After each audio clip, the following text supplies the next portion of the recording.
Guten Tag zum Trailerseite Megazin. Was Sprecher und Regisseur bei einem Animationsfilm treiben, das ist so ziemlich jedem klar, aber worin besteht die Aufgabe einer Produzentin? Denise Ream weiß das wie kaum eine andere, denn sie hat den Hut auf beim neuen Pixar-Film Cars 2. Markus Fliegel hat exklusiv mit ihr gesprochen. Denise Ream, producer of Cars 2, which is a massive undertaking. From what I understand from the job of a producer, which is not a lot, usually they bring in the money and they control the money, but with Disney they are financing their own pictures, of course. So what exactly is the job of a producer on a Pixar movie? Well, luckily, as you mentioned, I don't have to worry about funding, but I do have to worry about costs. But more importantly, I have to worry about telling a great story, and I do that with John Lasseter.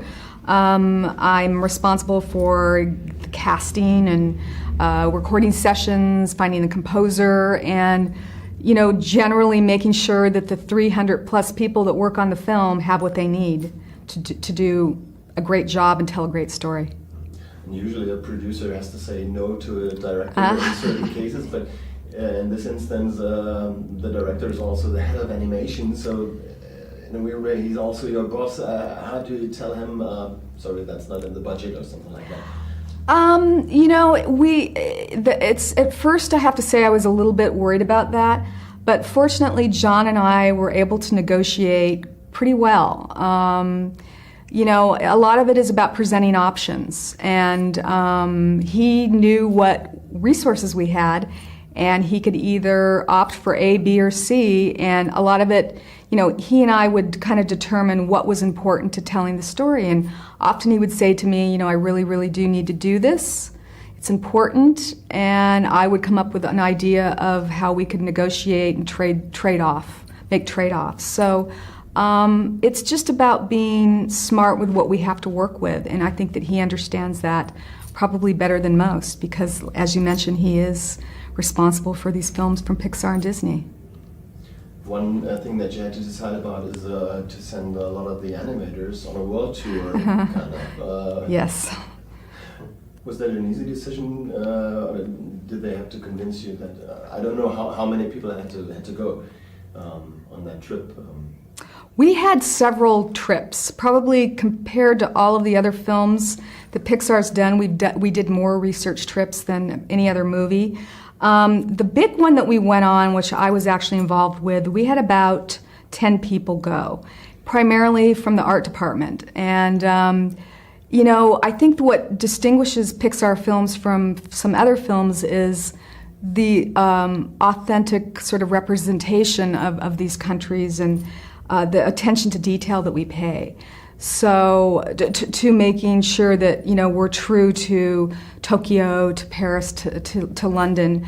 So while it's expensive, I think it's really important, and it was important to John and to me as well that when people from London or Italy or Tokyo saw those cities, that they felt that we got it right. That was really, really important. So it's worth it, I think. I read that at a certain point in production you had plans to include a chapter in Germany. Yes. Can you tell me how far the plan for that went, and why did you not follow it? We actually did an extensive research trip to the Black Forest. We did a lot of design work. We boarded sequences. I mean, it went pretty far. We built quite a few German cars. Fortunately, German cars are represented all over Europe.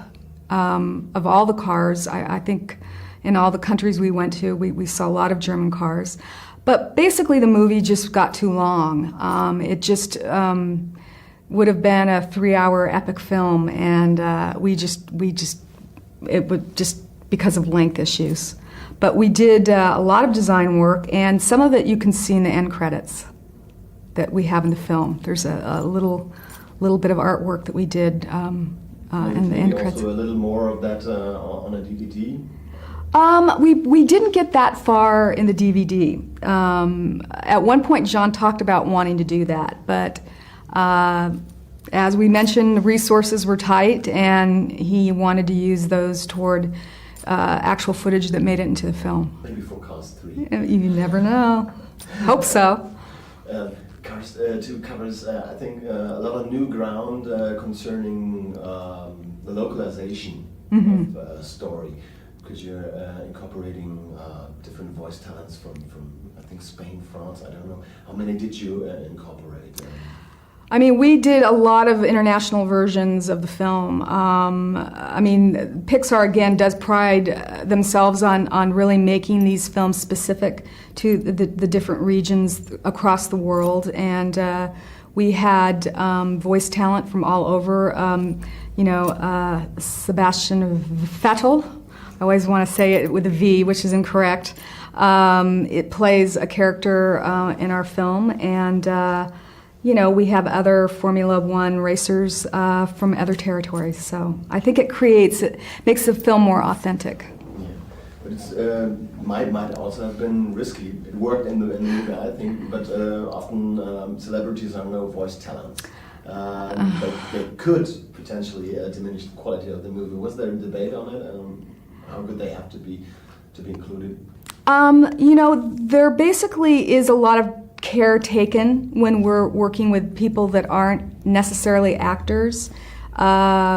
Fortunately, like for example in the English-speaking version, the racers that we used really did practice and care about making a very good performance. And John Lasseter worked very closely and carefully with those athletes. And I think just taking the time and not rushing it goes a long ways to making it successful.